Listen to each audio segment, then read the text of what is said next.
Street Fighter 2 is the real origin point for the modern fighting game. It obviously wasn't the first based on it being the second game in the franchise, but come on, who's out here saying that the first game was the most influential fighting game ever? Nobody. They say it about this game. If you know anything about Street Fighter, it's most likely going to be something of the following. This is Ken, Ryu, and Chun-Li. This is called the Hadouken, and Street Fighter 2 had many different versions. Which begs the question, what version am I covering today? I'm going to be playing the version off of the 15th Anniversary Collection for the PlayStation 2, which is Hyper Street Fighter 2 Anniversary Edition. This version also allows you to play as previous versions of the characters. We got normal Street Fighter 2, Street Fighter 2 Champion Edition, Street Fighter 2 Turbo, which is also called Hyper Fighting I believe, Super Street Fighter 2, and Super Street Fighter 2 Turbo. Which is, by the way, isn't even all the versions of the games. We also have like HD Remix and Ultra Street Fighter 2, the Final Challenger. Those are like other two versions that are out there. There's a lot of these versions, dude. So if you want to do a Tatsu in the air, pick the Turbo version of Ryu. If you want characters to have a super meter, then you pick the Super Turbo version. From what I understand, they aren't completely identical to those versions. There are some tweaks made, but I'm just not knowledgeable enough about that stuff to really point that stuff out. Like I mentioned in my review of the first game, I have very little experience with fighting games in general. Still though, I'll do my best to present this game in an accurate manner as much as I can do, of course. If I do get something terribly wrong or forget to mention something, please leave it in the comments so other people can know, please. That'd be cool. I'm also going to be looking at the original version, which I'll be playing off the Capcom Stadium map on my Switch like I did last time. Though very briefly, since one of these games is being played off a PS2 and the other off of a Switch, and I really don't want to go back and forth between video qualities. Only reason why I'm looking at the original is because Hyper Fighting doesn't have bonus stages, and I want to compare these ones to the ones in the first game very briefly. Hyper's arcade mode is busted. My understanding of what happened is that Super Turbo had a bug of difficulty in America when it released on arcades, and that problem seemed to be passed down to this version. I'm playing on the easiest difficulty, and at times I'm still getting totally wrecked. Alright, the biggest improvement from the last game is how the game feels. They dumped a whole can of WD-40 in this motherfucker because it feels nice and loose. All the stiffness from the first game is completely gone. Attacks come out when you do them, jumping feels like jumping, the walking feels good, hitting your opponent with more than just the jab is now viable, although in Guile's case it's still pretty bust if you pick his vanilla version. Another big improvement is the roster. In case you didn't watch my last video, in the first game you only got Ken and Ryu, and they're just a palette swap, so you really only get one. Here though, in the base game, we got 8 characters to choose from, Ryu and Ken being the only characters returning from the first game. We also have E. Honda, the sumo wrestler, Blanca, the green monster, Guile, whose themes goes with everything, Chun-Li, the chick that can kick a lot, Zangief, the dirty Kami, and finally Dalsum, the base stretchy Indian man. In Champion Edition and onwards, we'd also get to play as the 4 boss characters.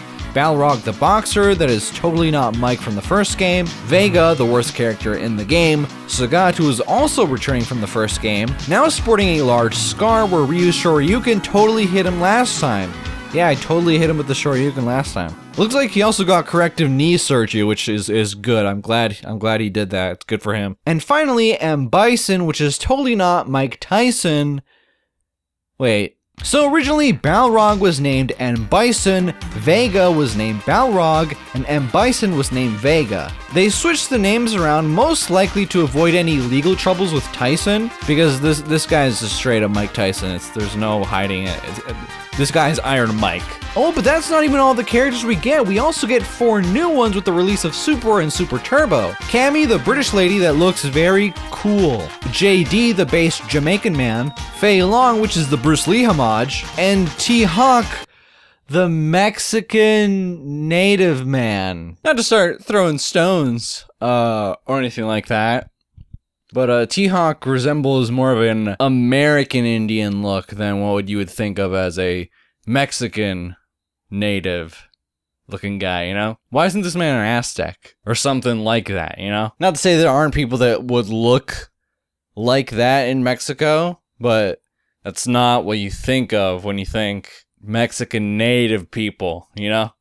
Like not at all. That's very much cowboys and Indians, and there ain't no cowboys in Mexico. All in all, we have 16 characters to play with. Ryu and Ken play the same as before, but their moves are just way easier to do. That just feels a whole lot better, and their special moves actually come out when you do them. The Shoryuken, the Tatsu, and the Hadouken all come out when you do the correct inputs. Like I mentioned before, picking the Super Turbo versions of these characters will give you access to supers. I honestly just rarely ever got a chance to even try to do them. The meter resets between rounds, so meter management isn't really a thing yet, at least not like it would be in later games. I think the only one I got on recording was Cammy's, and I did this one by accident. Yeah, supers will become way more important later on. E Honda has this attack that you do by rapidly pressing the punch button, which can be very useful as long as you time it right. He also has this dive attack that has what I feel like is the worst type of input in the game. This is a charge special. You have to hold back at least 2 seconds before then holding forward and pressing the punch button to get him to do the move. I don't know what it is about these moves, but I can just almost never seem to do them when I want to do them. I usually can do it at the very start of a battle, but everything after that I'm just whiffing punches. It's most likely a me problem and not something wrong with the game, but yeah, I don't know. It feels kind of weird. I think most of the time I'm just not holding back long enough, but also other times I definitely was. You can hold down diagonal left to charge the move without actually moving back, but again, this arcade mode is pretty tough, so I rarely got to do so without being interrupted. I really like using Honda since he has several grab options that do a decent amount of damage, which is very useful against the unfair CPU. Chun-Li has a very similar special to Honda in her 100 kick attack. It's basically the same thing, but you press kick instead of punch. And also this one seems to be a lot more useful, and it seems to break the game a lot more than Honda's move ever would.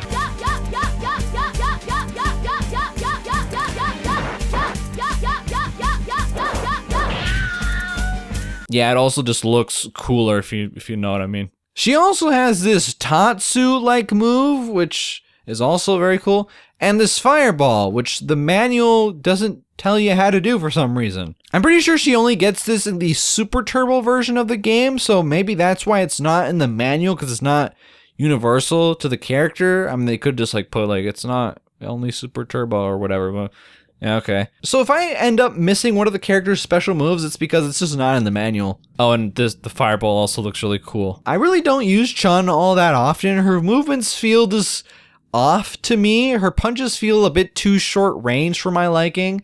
If I did end up picking her, it was most likely just to do this. Blanka can also tap buttons really fast to get something to happen, but in his case, he shocks the enemy if they end up touching him. He also has this roll attack which works just like Honda's dive. I wouldn't have expected to enjoy playing as Blanka this much. I was never really a fan of his design before. He also just seemed out of place because these are all normal people, and then you got a green monster man. Why is he a monster? That's weird. There's just something that feels really good about doing a jumpy heavy kick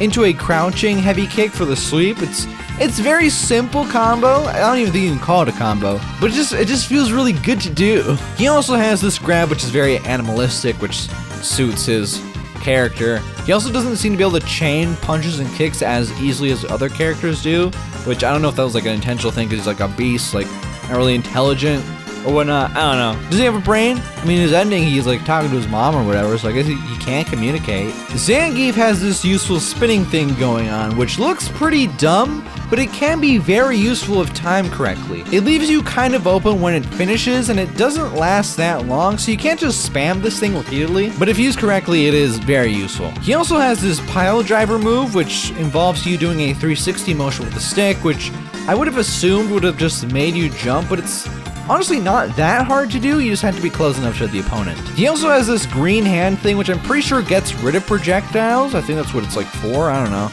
I'm a phony. I don't know what I'm talking about. I believe Zangief is what is classified as a grappler, since he has a lot of these grapple or grab moves that he can do.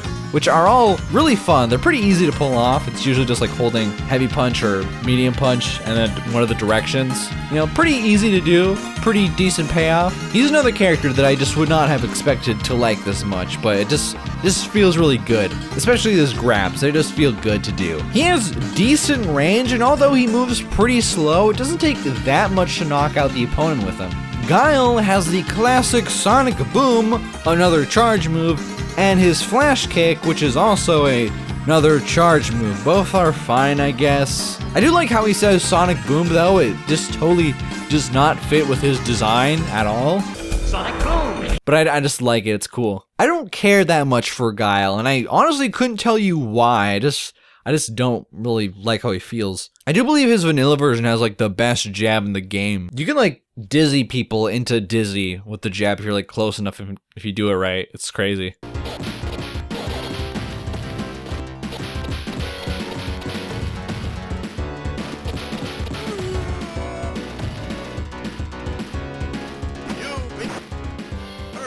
Dhalsim has a fireball and a fire.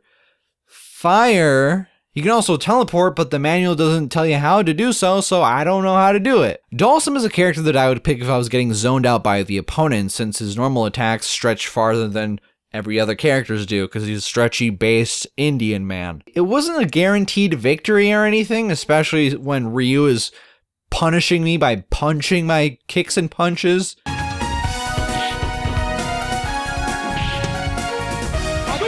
This game is crazy, man. T-Hawk has some pretty nasty AI that makes fighting him in the arcade mode not fun at all. A dive attack, a DP. Can you call this a DP? I don't know. I don't know anything about fighting. And this darn grab, I hate it. I barely use T-Hawk because of how much I hated him. Moving on. Cammy has this dive kick, this punch thing going on, and this DP, or it's like a DK, it's a kick. Yeah, whatever. She feels a bit better than Chun-Li to me, but not by much. Another one of those characters that I just didn't use that much. Fei Long has this punch that can be done 3 times in a row to get the full effect.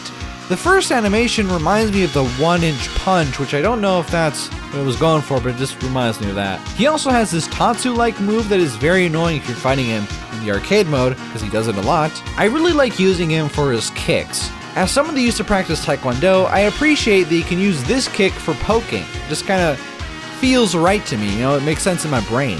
All of JD's specials need to be charged. He basically has a Sonic Boom that is called an Air Slash, but it's kind of like a mini Sonic Boom.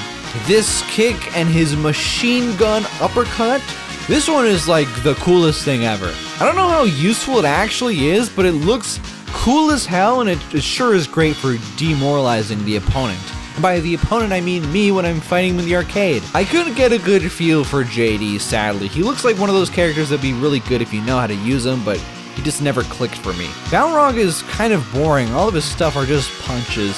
Sadly, another character just did not click with me at all. Vega can do some crazy stuff, and I don't even know what's going on here, dude. Like, I have no idea. Like, look at this. Even just looking at the manual, like reading the inputs, it's bonkers, dude. Get this character out of here. Go with Jasmine. Get out of here. Sagat has his tiger. Sagat has his tiger. Tiger. Yeah, the tiger. Tiger. Do you stop, please? Yeah, his tiger shots from the first game, which can be done up high and down low. His tiger knee, which, yeah, and his newly developed tiger uppercut based off of Ryu's Shoryuken, since that's how he was being last time.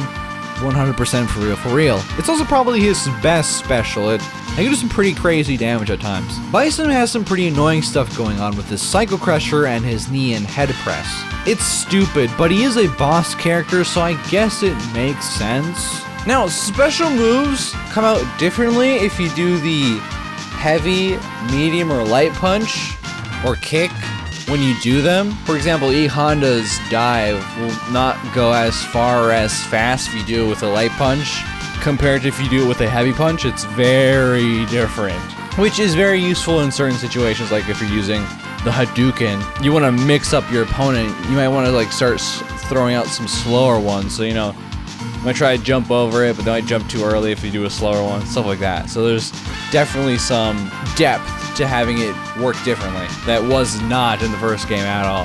Knowing all these moves and how to do them is only half of the battle. You still need to rely on your normal punches and kicks to beat your opponent, and sometimes it's just the better option just to focus on normal punches and kicks and nothing too fancy. So with all that out of the way, let's talk more about the arcade mode. In Hyper Street Fighter 2, there are 12 battles in total in the arcade mode. Just like in the last game, you fly all over the world to fight your opponents. This time, there isn't a set order in which you fight them until you get to the final 4 boss characters, of course. Since there are only 12 fights and 16 characters in total, you won't end up fighting everybody. There are 3 different bonus stages in the original version.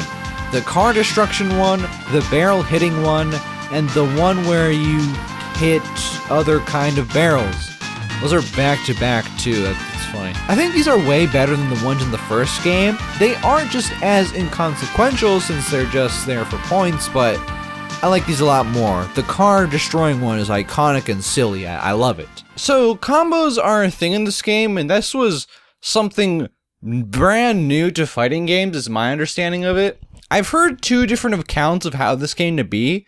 The first more common one is that combos were a glitch that Capcom did not know about, but then would later emphasize in their games because they realized that people really like doing them. I've more recently heard that Capcom did know about combos being in the game, but it still was a glitch, but they were obviously aware of it because they were still developing the game, but they left it in the game intentionally because they thought it was cool. In Hyper Fighting, combos are completely intentional. There's even a combo counter, so yeah. Combos are weird.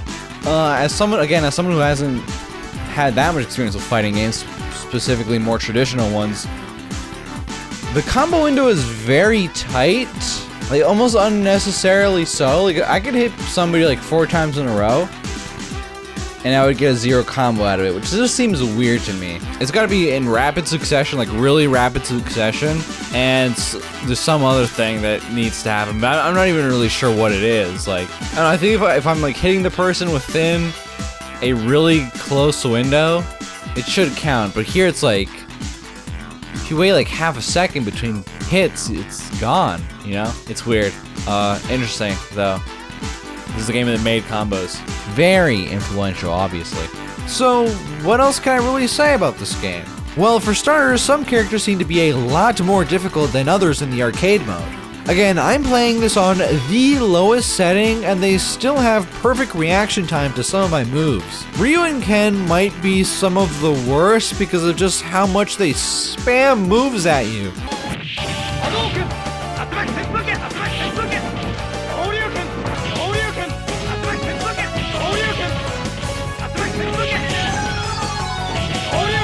T-Hawk really likes to do this dive attack a lot. I swear I'm holding back on some of these hits, man. It's not working for some reason. DJ seems to be relentless if you fight him early on. I don't know why. He seems to be way less difficult later on. You fight him if you fight him the first battle, he's way harder for some reason. I don't know, that's how I feel about it. Other than that, it's not too bad. Those are definitely the worst ones though. You will have to redo matches unless you're really good at the game, and even then, it's not a walk in the park, man. Sure, the CPU is way better than what it's supposed to be, but switching characters for a more appropriate matchup seems to do the trick most of the time. After 8 battles against the normal cast, we move on to the final 4 boss characters. We start off with Balrog, which is, in my opinion, the weakest of the 4. I never really had to redo his battles that many times to get past him. Vega, on the other hand, is the absolute worst character in the game.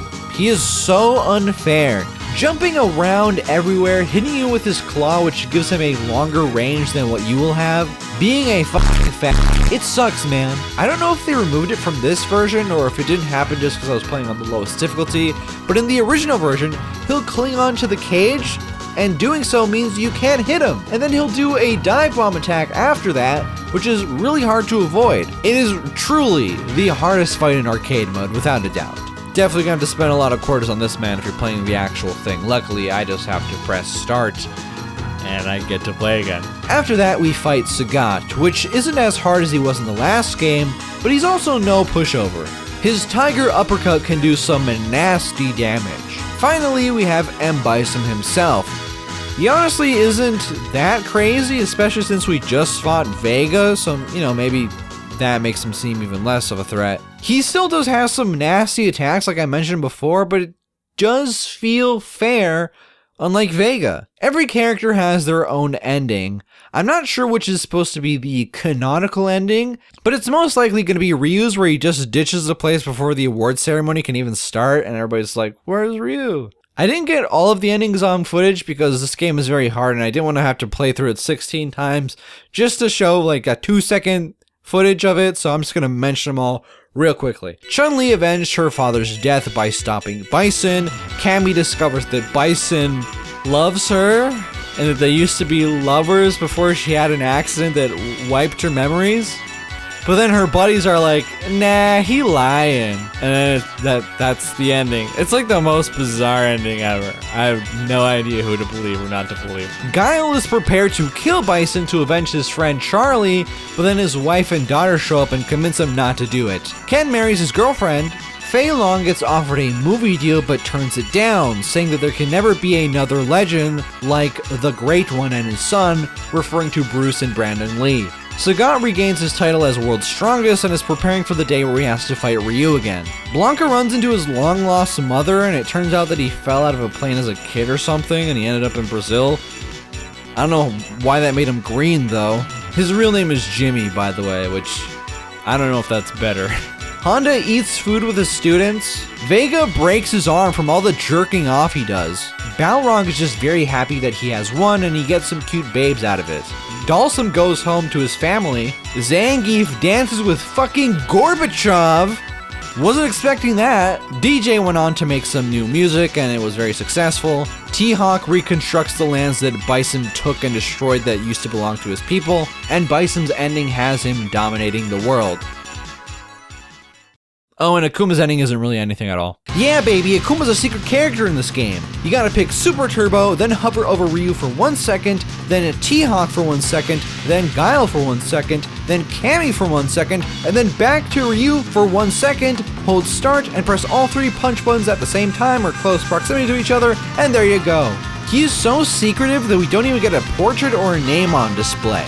And this is his ending. So apparently there's a way to fight him in the main arcade mode, but it involves not losing any rounds, I'm pretty sure, which I can't do. Like, this is literally impossible. I can't save state either. I know Max Dude did it with save states, but I couldn't do it. Here's footage of him seeing it.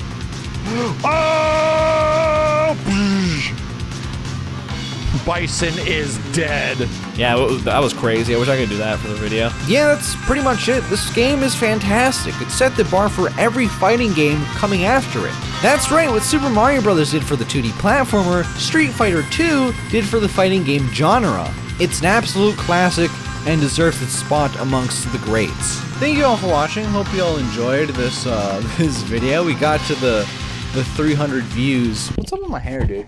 We got to the 300 views that I wanted within the 3 days, so that was cool. RIP Minecraft review, though. No, I'm still working on it. Technically, it's been a while since I actually worked on it, though, so. If this video gets 1,000 views within the first week, then I'll do Mortal Kombat 2, because that's like the next big fighting game in general. Oh, well, there's probably some SNK game that came out before it. Maybe, I don't know. But yeah, that would be the next one I would do. Mortal Kombat 1. No. Mortal Kombat 1992. The first Mortal Kombat. Because that'd be interesting. That game's a lot more simple than this one is. So, it'd be a lot easier. I would feel less like a phony talking about it. But yeah, if it doesn't happen, if we don't get the 1,000 views in the first week, which will definitely not happen, we're just moving on to the next game, which is not Minecraft now. Oh man, that one guy in the comment section gonna be pissed. Sparking Zero. Sparking Zero is coming out soon-ish. I need to have another review out there that's topical, and that would be topical. So, interesting things coming to the channel. Interesting news. Yeah, I can't really say much yet, but I'm pretty sure I know what's gonna happen. But, you know, we'll just have to wait and see. Flaccid knows. He knows. Don't tell anybody, Flaccid. Anyways, yeah, shout out Angry Canadian. Shout out something, Circle of Jerks. I'm on Circle of Jerks a lot. I've been on Circle of Jerks. Am I like a semi-regular now on Circle of Jerks? It's kind of crazy. It's kind of crazy, though. Am I a live streamer? Am I gay? Yeah, peace out, I guess. Yeah.